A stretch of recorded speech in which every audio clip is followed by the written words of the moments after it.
Donald ট্রাম্পের হুঁশিয়ারি, 5 দফা না মানলে কঠোর ব্যবস্থা ইরানের বিরুদ্ধে।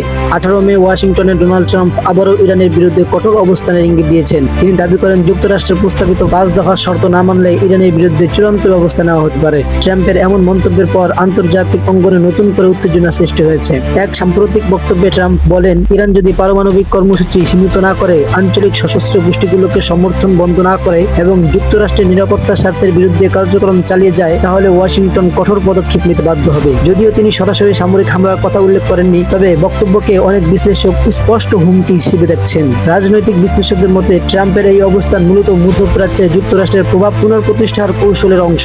অন্যদিকে ইরানের পক্ষ থেকে এখনো আনুষ্ঠানিক প্রতিক্রিয়া জানানো হয়নি, তবে দেশটির ঘনিষ্ঠ সূত্রগুলো বলছে তেহরান কোনো ধরনের চাপের রাজনীতি মেনে নেবে না। বিশেষজ্ঞদের আশঙ্কা, দুই দেশের মধ্যে উত্তেজনা আবারও বাড়লে মধ্যপ্রাচ্যের নিরাপত্তা পরিস্থিতি নতুন সংকটে পড়তে পারে। আন্তর্জাতিক মহল ইতিমধ্যে উভয় পক্ষকে সংযম প্রদর্শনের আহ্বান জানিয়েছেন। এদিকে সামাজিক যোগাযোগ মাধ্যমেও বিষয়টি নিয়ে ব্যাপক আলোচনা চলছে। অনেকে আশঙ্কা করছেন, পরিস্থিতি নিয়ন্ত্রণের বাইরে চলে গেলে তা বৈশ্বিক অর্থনীতি ও জ্বালানি বাজারেও প্রভাব ফেলতে পারে। মিডিয়া 24 ভোলা।